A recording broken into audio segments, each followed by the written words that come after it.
개발국인 인도네시아의 이탈 움직임이 가속화하고 있다. 경제난을 이유로 KF-X 분담금 5천억 원을 미납한 인도네시아는 프랑스와 라팔 전투기 구매를 놓고 협상을 벌이는 상황이다.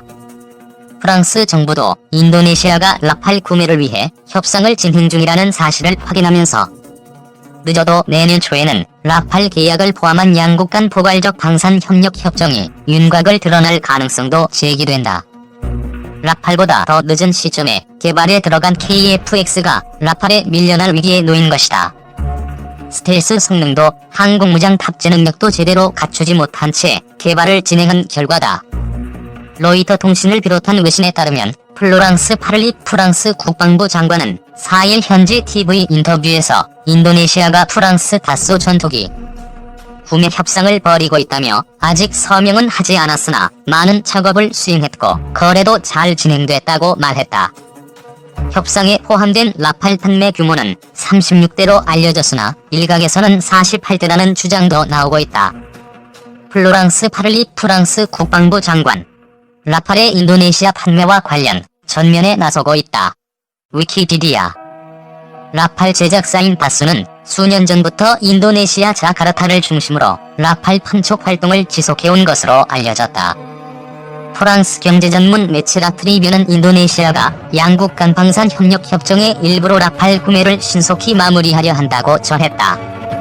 인도네시아는 올해 안에 합의가 이루어지기를 바라고 있으나 프랑스 측은 계약 세부 내용 검토 등을 이유로 약간의 시간을 더 갖기를 희망하는 것으로 알려졌다.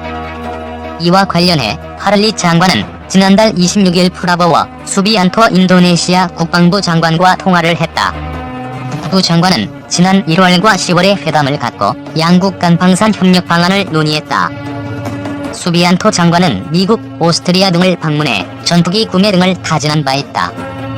프랑스 정부 입장에서 이번 거래는 상당히 중요하다. 연간 21대 라팔을 생산하고 있는 다쏘는 추가 물량 확보가 절실하다. 장비나 부품을 납품하는 500여 개 협력 업체들을 라팔 생산 체계에 붙잡아두기 위해서는 장기적인 판매 전망이 밝다는 점을 입증해야 하는 처지다. 이집트, 카타르, 인도에서 80대를 주문받았고 그리스가 18대를 도입할 예정이지만 물량이 여전히 부족한 실정이다. 추가 주문이 없다면 프랑스 정부는 자국 공군용 마지막 주문량인 30대 발주를 서둘러야 한다. 하지만 인도네시아로부터 36에서 48대 주문이 들어오면 프랑스 공군 물량 주문을 미룰 수 있다. 생산 속도를 높이지 않는다면 2027년까지 작업량이 확보된다. 항공우주산업진흥과 일자리 유지 효과도 그만큼 크다. 인도네시아 공군이 에어버스 헬리콥터에서 도입한 H225M 수색구조 헬기 에어버스 제공. 프랑스는 2010에서 2019년 인도네시아에 에어버스 헬리콥터 H225M 수색구조 헬기 8대를 포함한 16억 2천만 달러 상당의 군수품을 판매했다. 프랑스 방산업계 입장에서는 떠오르는 신흥 VIP다. 프랑스 금융권이 라팔 인도네시아 판매와 관련해 인도네시아 측의 재정 지원을 검토한다는 소식이 현지에서 흘러나오는 것도 이와 무관치 않다. 인도네시아로서는 성능이 검증된 전투기를 신속히 도입하는 효과가 있다. 라팔은 2000년대 실전 배치 이후 이슬람 국가 격퇴전과 리비아 공수 등에 참가했다. 인도네시아령인 남중국해 나투나 제도에 중국 어선들이 출몰할 정도로 중국의 압박이 심해지고 있고 호주가 F-35E 스텔스 전투기 72대 도입을 추진하는 등 주변국의 군비 증강도 빨라지고 있다.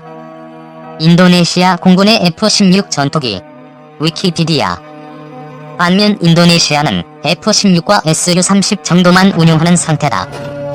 라팔 도입은 주변국 위협에 대해 상당한 억제력을 제공한다.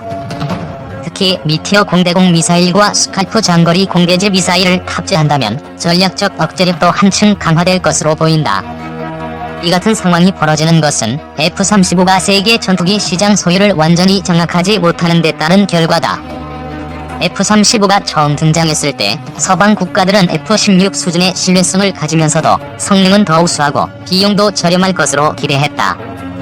F-16 대체 수요가 많았던 점도 이 같은 기대를 부추겼다. 하지만 F-35의 무장 능력은 F-16과 별다른 차이가 없었다. 특히 테러와의 전쟁 등으로 공대지 능력 강화 소요가 늘어났지만 F-35는 이 부분을 제대로 충족하지 못했다. 도입비와 운영 유지비는 높은데 무장 능력은 F-16과 큰 차이가 없는 것이 불만스러운 국가가 있게 마련이다. 첨단 스텔스 성능과 전자장비가 탑재되면서 기술 보호나 국제 정치적인 이유로 F-35 도입이 어려워진 국가도 있다.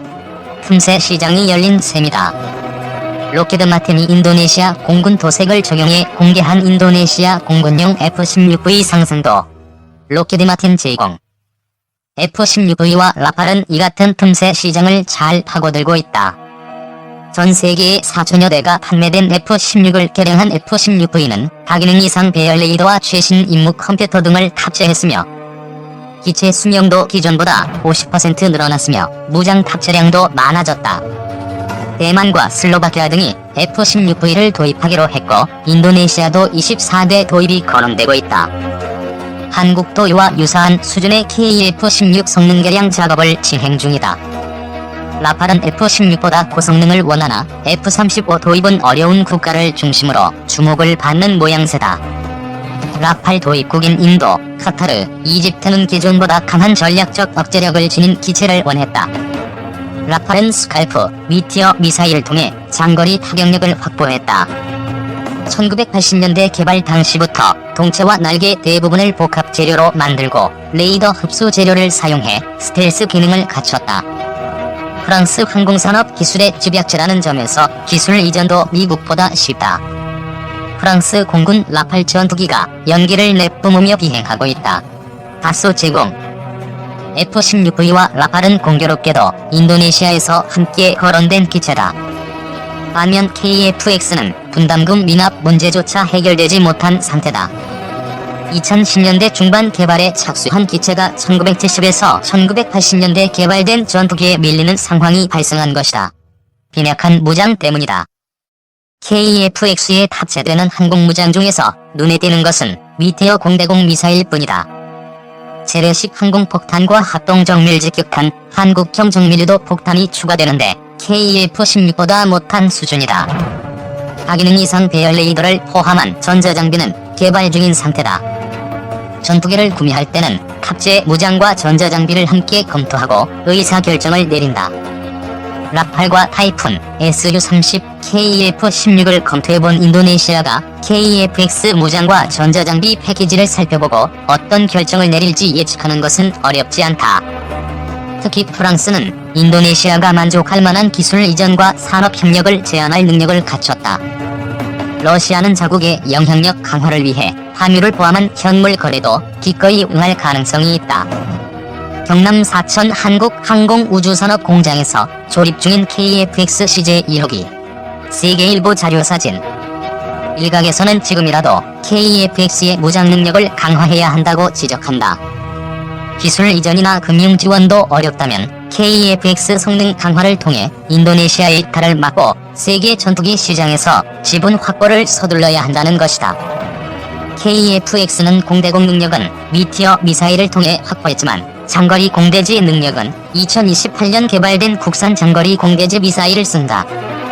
하지만 개발이 순탄하게 진행되지 않을 위험도 있고 성능 검증에 얼마나 많은 시간이 걸릴지 알 수 없다.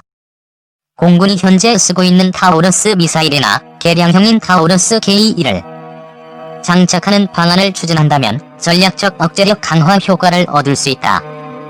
KF-X 제작사인 한국항공우주산업은 내년 상반기 KF-X CJ 1호기를 출고 성능 점검을 거쳐 2020년대 중반에 KF-X 개발을 완료할 예정이다. 기술 불무지에서 이 정도 기체를 만든 것도 대단하다는 주장도 있으나 시장의 관심을 받지 못하는 전투기는 혈세 낭비로 여질 뿐이다. 인도네시아의 이탈로 KF-X 앞날의 적신호가 켜진다면 그 기체는 공군과 국민에게 돌아갈 것이다. 한국항공우주산업 주식회사가 2일 인도네시아 국방부로부터 KF-X 체계 개발 분담금 1,320억 원을 송금받았다고 밝혔다. 이번 분담금 입금을 통해 그간 제기된 인리 KF-X 사업 철수 등에 대한 우려를 불식시키고 인리 측 참여가 활발히 이루어질 것으로 기대된다. 지난해 9월 한인리 양국 정상회담 이후 인리 고위층 면담 KF-X 공동개발 협력 강화 방안 논의 등 한국 정부의 외교적 지원이 큰 도움이 됐다. 또한 작년 말인 이를 방문한 안규백 국회 국방위원장 일행은 의원 외교를 통해 양국 간 방위산업 협력 강화에 대해 집중적으로 논의한 것으로 알려져 긍정적인 영향을 미쳤다는 평가다. 카이는 지난해 12월 6일 인니 현지에서 정부 인사를 대상으로 개발 공의회를 개최해 인니 PTDI사 카이 엔지니어가 공동으로 KF-X 개발 현황을 공유했다. 카이 관계자는 공의회를 통해 상호간 신뢰 회복은 물론 KF-X 사업에 대한 인니의 참여 의지를 확인했다며 인니와 지속적인 협력을 통해 KF-X 사업을 성공적으로 이끌 수 있도록 최선을 다하겠다고 말했다. 개발에 참여 중인 인니 엔지니어는 28명이었으나 공모회 이후 총 72명으로 증가했고 2019년에는 최대 150여 명의 엔지니어가 설계와 시제 전개에 참여할 계획이다. 인니는 KF-X 체계 개발 사업비의 20% 규모인 약 1조 7천억 원을 투자해 자국 공군이 필요한 전투기를 직접 생산하고 항공산업